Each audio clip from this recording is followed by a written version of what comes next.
بيبدأ فيلمنا بجامعة أكسفورد، وبيكون اجتماع ما بين جميع الدكاترة النفسية. وهنا الدكتور بيشرح عملي على مريضة وبيعرفهم بعدد الجرعات اللي اداها لها، وبتكون 4 جرعات من نوع معين من المهدئات علشان يوقف الحالة الهستيرية ليها.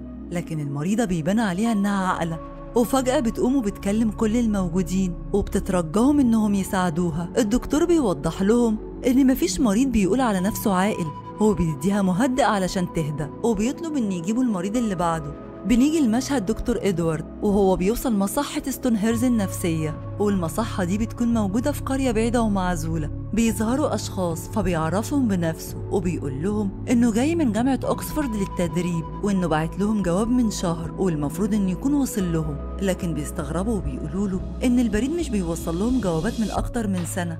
فبيفتح له مساعد المدير وبيعرفه بالمستشفى، هو بيقول له إنه عندهم حوالي 200 مريض وإن كلهم من عائلات كبيرة. وبيعرفه الدكتور لامبو مدير المصحة وبيسأله إنه ليه اختار المصحة دي بالذات، فبيقول له إنه جاي يتعلم من خبراته ويستفيد منها. بيبتدي لامبو يعرفه على المرضى وبيقول له إنه كل مريض عنده حالته الخاصة، وإن عائلتهم بتجيبهم المصحة لأن تصرفاتهم بتسبب لهم إحراج. فبيسأله إدوارد عن أهم أساليب العلاج اللي بيتبعها، فبيرد عليه وبيقول له إنه بيبعد تماماً عن الأدوية وبيتبع معاهم طرق العلاج بالخيال اللي داخل أفكارهم. إدوارد بيستغرب من طريقة العلاج اللي بيقول عليها، وبيلفت انتباهه المريضة بتعزف والمرضى بترقص على عزفها. لامب بيلاحظ وبيقول له إن اسمها إليزا وكانت متجوزة شخص ظالم، وبعد جوازها بفترة بقى يجيلها نوبات هستيرية بسبب جوزها، وبعد فترة والدها جابها هنا المصحة لدرجة إن بقت تضرب جوزها. بيعرفوا إنه كل أسبوع جوزها بيبعت جواب تهديد وبيطلب منهم إنهم يعالجوها بسرعة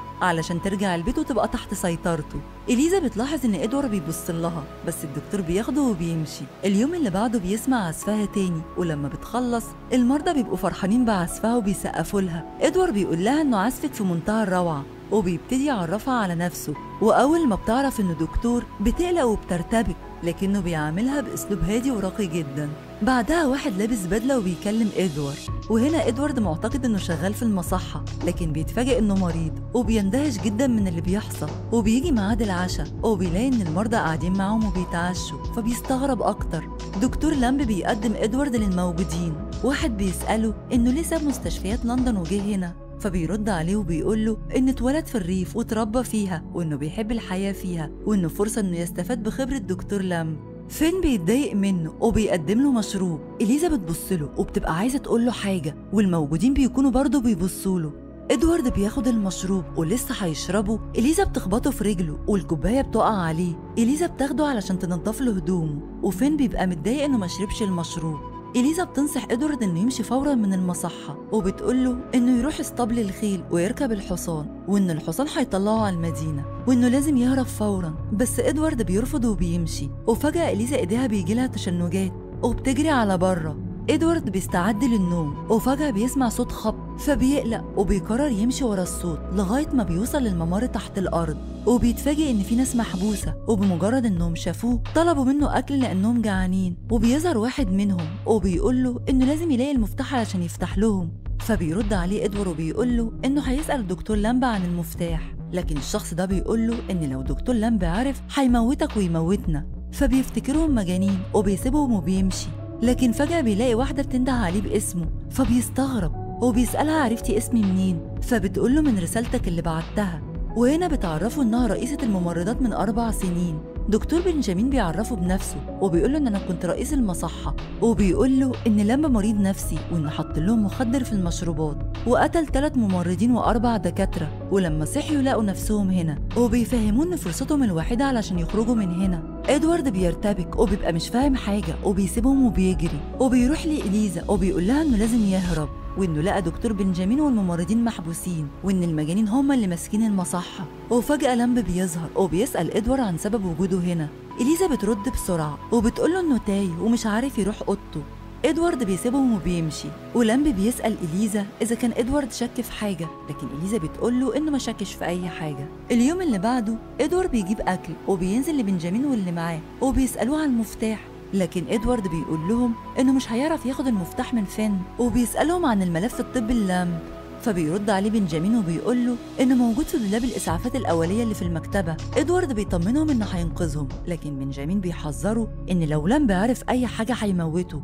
لامب بيطلب من إدوارد إنه يجي معاه علشان يقيموا حالة مريض اسمه الغول، وبيقول إنه حابسينه في غرفة معزولة علشان بيحاول يأذي نفسه. الغول بيكون عنده جرح، ولامب بيقول لإدوارد إنه ينزل يغير له الجرح، وفعلا بينزل يغير له، لكن الغول أول ما بيشوفه بيهجم عليه. وفي نفس اللحظة إدوارد بيشوف كلمة أرثر مكتوبة على الحيطة، فبيندهله باسم أرثر وبيهديه وبيقول له إنه جاي يساعده، وفعلا بيهدى. لامب بيعجب جدا بتصرف إدوارد. إليزا بتطهر جرح إدوارد وبيسألها عن بنجامين، فبتقول له إنه كان دايما بيعذب المرضى هو وفريق التمريض اللي معاه. تاني يوم دكتور من المحبوسين بيحاول يهرب وبينجح إنه يفك شباك الزنزانة، وبيخرج هو وزميله علشان يروحوا المدينة. إدوارد بيلاقي الملف الطبي بتاع لامب، وفي نفس اللحظة لامب وفان بيدخلوا المكتب، وإدوارد بيستخبى وبيسمع فان وهو بيقول للامب إن إدوارد لازم يتحبس تحت مع المساجين، لكن لامب بيرفض وبيقول له إنه بيفكره بنفسه وهو شباب، ده غير إنه محتاج مساعدته كدكتور، وبيبلغوا إن في 2 من المحبوسين هربوا. لامب بيقول لفان إن لازم يلاقيهم في أسرع وقت. فان بيدور عليهم هو ورجالته وبيلاقوهم، وبيكونوا وصلوا لحافة الجبل. فان بيطمنهم إنه مش هيقتلهم، لكن هم متأكدين إن هيقتلهم. فواحد منهم بيرمي نفسه من فوق الجبل والتاني بيرجع معاه، ولما بيوصلوا المصحة إدوارد بيلاقي طعنات في ظهره، لكن فين بيكذب عليه وبيقول له إنه وقع لوحده بعد ما الحصان ضربه. إدوارد بيلاقي الملف الطبي بتاع لام وبيكون مذهول من اللي بيقراه، وبيعرف إنه تعرض لتعذيب قاسي من بنجامين.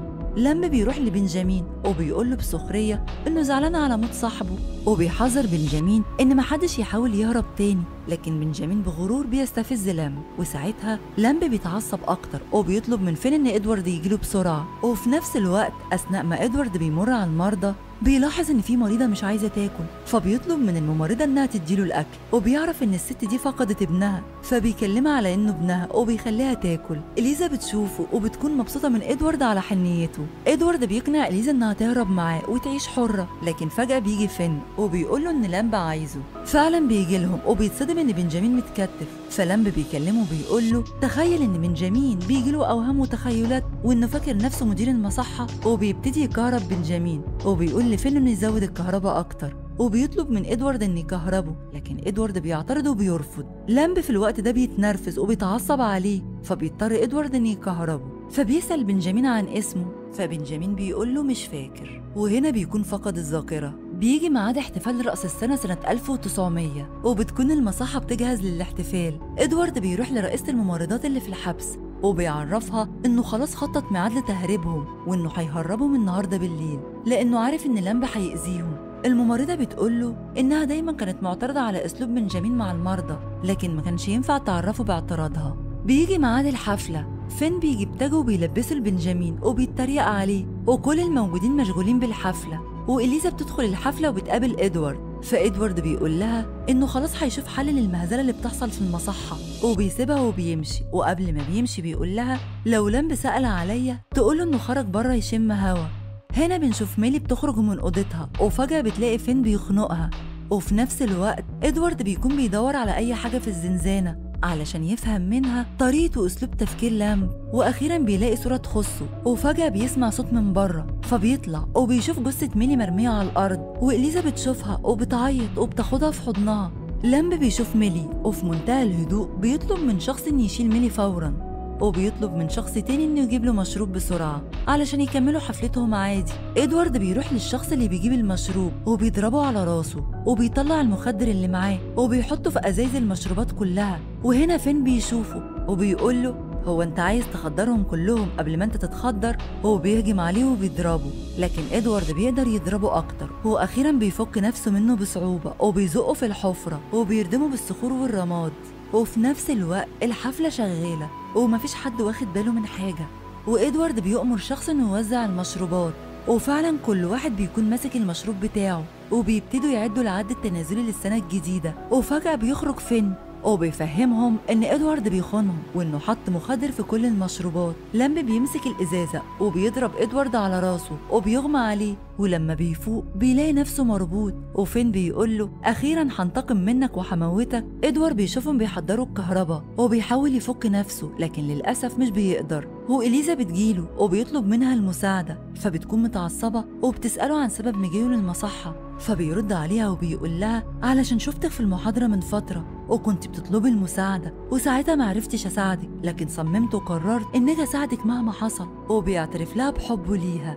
فين بيجي وبياخده وبيروح باللامب، وطبعا لامب مجمع الناس كلها علشان يوريهم التجربة العظيمة اللي هيعملها على إدوارد، واللي بعدها هيبقى واحد من المرضى. إدوارد بيطلب من لامب طلب أخير وبيقوله إنه ياخد صورة إليزا من جيبه ويديها لها، فبيوافق لامب وفعلا بيطلع الصورة. وهنا بيلاقي صورته لما كان في الجيش. في الوقت ده بيتوه وبيفتكر الماضي بتاعه اللي خلاه يوصل للمرحلة دي، وفعلا بيفقد تركيزه وبيسيبهم وبيمشي. وهنا فين بينده عليه لكن لامب ما بيردش عليه. فين بيقول للموجودين ان هو اللي هيعمل التجربه، واليزا بتحاول تساعد ادوارد لكن فين بيمسكها وساعتها ايديها بتجيلها تشنجات، فبينده عليها ادوارد علشان يبصله، وساعتها بتحس بالامان وايديها بترجع لطبيعتها وبتضرب فين وبتحاول تكهربه بس بيقاومها وبيبعدها عنه. ادوارد بيقول للغول انه يعلي الكهرباء وفعلا بيسمع كلامه وبيعليها، فبيتكهرب فين لغايه ما يتحرق. كل المرضى بتكون مبسوطه وبتضحك، واليزا بتفك ادوارد وفي نفس الوقت في شمعه بتقع وبيحصل حريق كبير. ادوارد بياخد مفاتيح السجن من فين وبيديها لإليزا وبيقول لها انها تفتح الزنزانه اللي تحت الارض وتخرج كل المساجين. ادوارد بيلاقي لامب وبينقذه بس بيكون عنده صدمه. ادوارد بيقول لإليزا ان ده الوقت المناسب علشان نهرب، لكن إليزا بتقول له ان ده مكانها ومش هتقدر تسيبه. وبعد فترة قريبة بيجي دكتور ومعاه شخصين وبيطلب يقابل مدير المصحة وبيديها أوراق تخص إليزا علشان تتنقل لمصحة تانية، فبترد عليه وبتقوله إنها خرجت من 3 أسابيع بأمر من دكتور إدوارد. فبيتفاجئ وبيقول لها مستحيل لأن أنا الدكتور إدوارد والشخص اللي انتحل شخصيتي كان مريض عندي. أما الشخص التاني اللي مع الدكتور فبيقول لها هو هرب وجه هنا علشان إليزا زوجتي. وهنا بنشوف إن هو ده نفس الشخص المريض اللي كان عليه الدور بعد إليزا، ولما شافها حبها وسرق ساعة وسلاح الدكتور وهرب بيهم. وهنا الدكتور الحقيقي بيفهمهم إن كان عنده مرض الكذب التخيلي.